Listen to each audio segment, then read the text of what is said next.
Daf Yomi, Tractate Zevachim, page 12. Top of the page, we were discussing the meaning of Bein Harabayim, meaning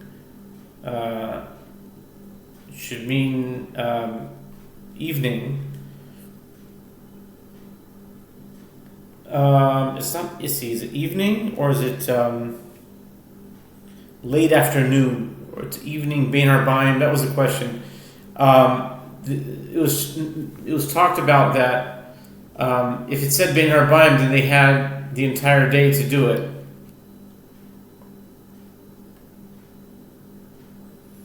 I don't think they defined it. I think they were arguing over it. See here, Bein Harabayim was talking about the Korban Tamid, the daily offering.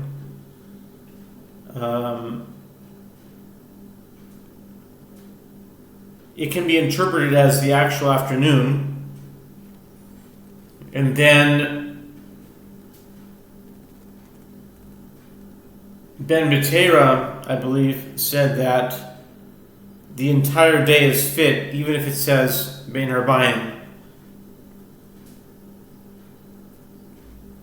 I mean, that was the discussion. We were talking about it yesterday. So we're in the middle of that discussion.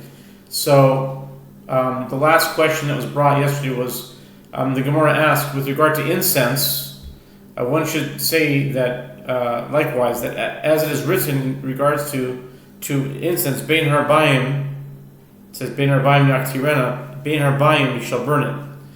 So is the entire day fit for burning incense according to the opinion of Ben Betera? And the answer is no, it's not. It's only at times. So how can you say that Bein Harabayim allows you to burn it the whole day?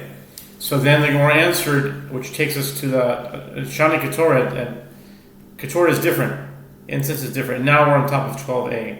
The Itakash Leneirot is juxtaposed with lighting of the lamps, and evidently is burned in the afternoon as well.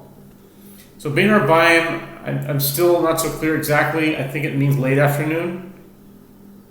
But let's see. Let's see what the Gemara says. Hasum nami ksiv sham tizbach et apesach ba'erev. The Gemara asks, just as it is written explicitly that the candelabrum, the menorah, must be lit in the evening, there too, with regard to a Paschal offering, it is written, there you shall sacrifice the Paschal offering at evening. So I think evening, Bein Harabayim means evening, but what is actually evening? Is it like after sunset? Is it before sunset? Is it right around sunset? It just says evening, but I mean, if it was like 6 o'clock, you would say good evening. You might even say good evening at 5 o'clock p.m., even 7 o'clock. So what exactly is Bein Harabayim? So anyway, let's continue. Deuteronomy 16:6. How that can Ben Betera claim that it may be sacrificed all day long? Okay, we're back to that. Ahu le'yochar davar hu de'asya ditani yochar b'davar shemar bo ba'ariv u'bein harabayim davar shelo ne'emar bo ela bein harabayim b'dvar. The Gemara answers that verse comes to teach a different halacha, that a certain item should be sacrificed after another item, as it is taught in Braita with regard to the order of precedence between the Paschal offering and the daily afternoon offering. An item, meaning the Paschal offering with regard to which both expressions, in the evening and Bein Harabayim, are stated. So Erev and Bein Harabayim should be sacrificed after an item. The daily afternoon offering, with regard to which it only says Bein Harabayim, was stated. Okay, so Erev, I think it pulls it to a later time. It's like in the evening. But still, is it after Shkia? Is it after sunset, or is it around sunset time? Maybe it's around sunset time, just before. I don't know. Let's continue. Let's see. Regard to Bein Harabayim, okay. Mi kami dedi ilu shavile mitzafa amot zimneu primat Harabayim avad yuchab davo. The Gemara asks, but is there anything comparable to Ben Betera's suggestion? That if one slaughters it in the morning, you say that it's designated time and it is fit, but when afternoon comes, you say that the item should be sacrificed only after the daily afternoon offering. In the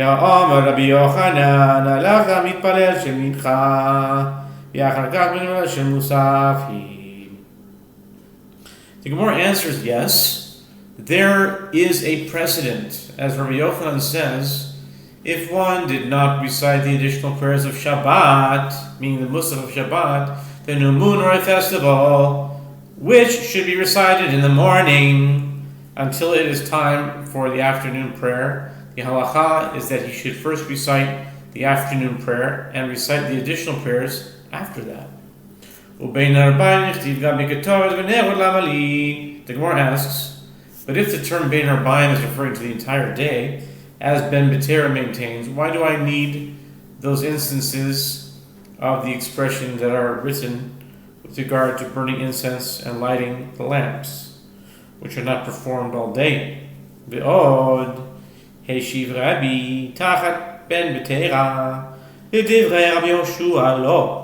אם עמד ב13 שמקצתו ראוי, תאמר ב14 שמקצתו ראוי. Furthermore, this interpretation of the opinion of Ben Betera is difficult, as Rabbi Yehuda Hanasi responded on behalf of Ben Betera to the statement of Rabbi Yehoshua that a paschal offering slaughtered not for its sake on the morning of the 14th of Nisan is fit, as though it were slaughtered on the 13th. No, if you said that this is the halacha with regard to the 13th, as no part of the day is fit for sacrificing the paschal offering, shall you also say that this is the halacha with regard to the 14th, part of which is fit for sacrificing the paschal offering, since it can be sacrificed in the afternoon of the 14th? If it is slaughtered in the morning, not for its sake, it is disqualified. The Gemara concludes, and if it is so that a paschal offering can be sacrificed throughout the day of the 14th, all of it is fit, not only part of it. ששחטו ב14 שחריס, בין לשמו, בין שלא לשמו, הואיל מקצתו ראוי. Rather, Rabbi Yehoshua's interpretation of Ben Betera's opinion is rejected. Instead, Rabbi Yochanan says, with regard to a paschal offering that one slaughtered on the 14th in the morning, Ben Betera would deem it unfit, whether it was slaughtered for its sake or not for its sake. It is unfit even if it was slaughtered not for its sake, since part of the day is fit for its sacrifice as a paschal offering. Megadef ba Rabbi Abahu. Megadef, the way they translate is ridicule, but I think it's considerably more serious than that. But the way they translate here is Rabbi Abahu ridiculed this interpretation. Megadev ba Rabbi Abahu. Okay, it's unusual. Sometimes they argue, but now they say he ridiculed it.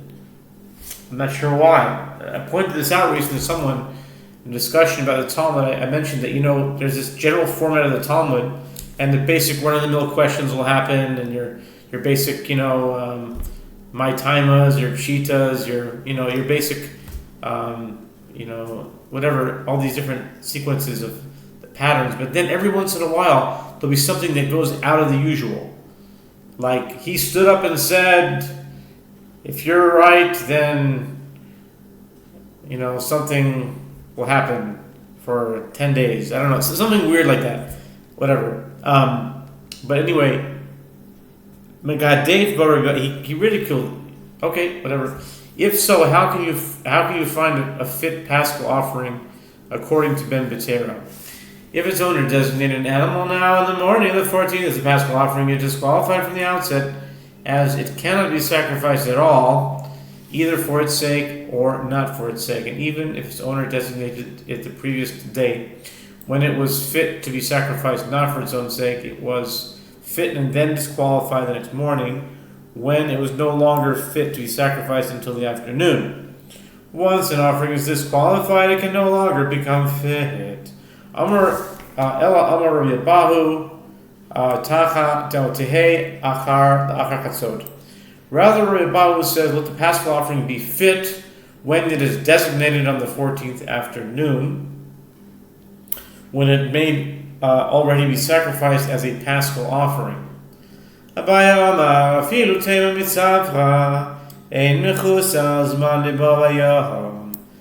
says, you may even say that it is fit if designated in the morning, as an offering is not disqualified due to the fact that it is an offering whose time has not yet arrived, if its time will arrive on that same day.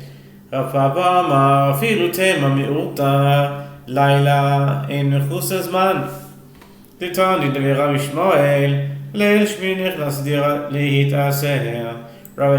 Papa says, you may even say that it is fit if designated from the previous night, as an offering that was designated at night and may be sacrificed the following day is not considered an offering whose time has not yet arrived, as it is taught in the school of Rabbi Ishmael. Although an animal is unfit for sacrifice until its 8th day, on the night before its 8th day, it may already enter the den to be tithed. When did we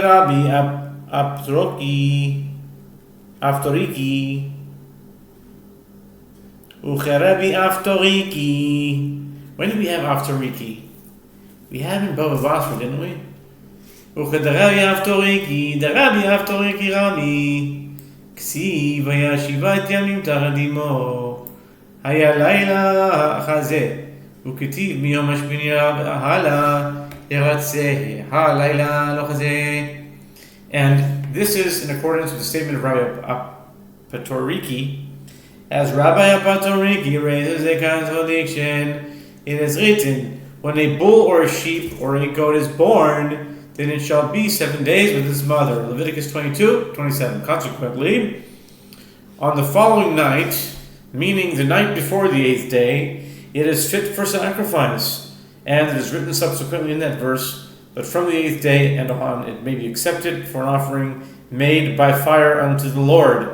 Consequently, on the previous night, meaning on the night before the 8th day, it is not yet fit. How can these texts be reconciled? How can these texts be reconciled? At night is fit for consecration, and the following day is fit for effecting acceptance, meaning for sacrifice. Apparently, an offering that may be sacrificed the following day can be consecrated the previous night, even though it may not be sacrificed at night, and it is not considered an offering whose time has not yet arrived. Amr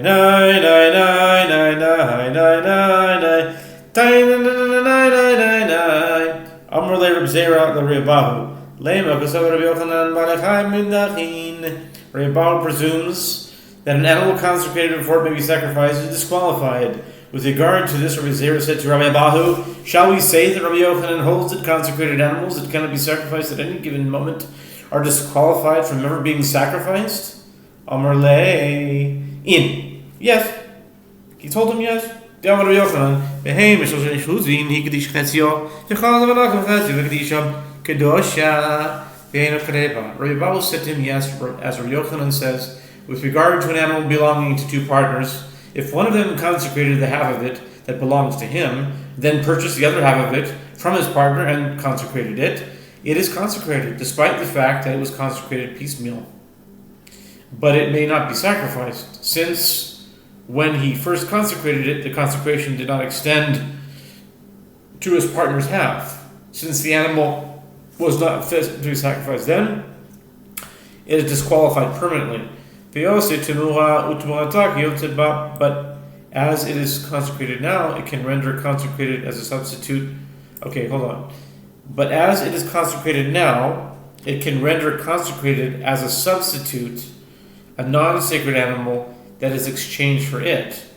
If the owner substitutes a non-sacred animal for this one, the second animal becomes consecrated as well, and yet its substitute is like it. It too is consecrated, but cannot be sacrificed. Ushma minatlat, and we can conclude from here 3 points. 3 points can be concluded from this statement. Shma mina balechaim midachin, ushma mina dachlim yikara havin dachui, ushma mina. Turning to 12b, yesh dichui libedami, yesh dichui libedami. And one can conclude 3 points from this statement. Conclude from it that animals that cannot be sacrificed are permanently disqualified. And conclude from it that disqualification from the outset, meaning from the time the offering is consecrated, is permanent disqualification. And conclude from it that, now on top of 12b, that there is permanent disqualification even in a case where the animal possesses sanctity that inheres in its monetary value rather than inherent sanctity. Now we're on the top of 12b now, after the words Yesh Dichui B'Damim, and with the words Amar Ula, Amar Rabbi Yochanan.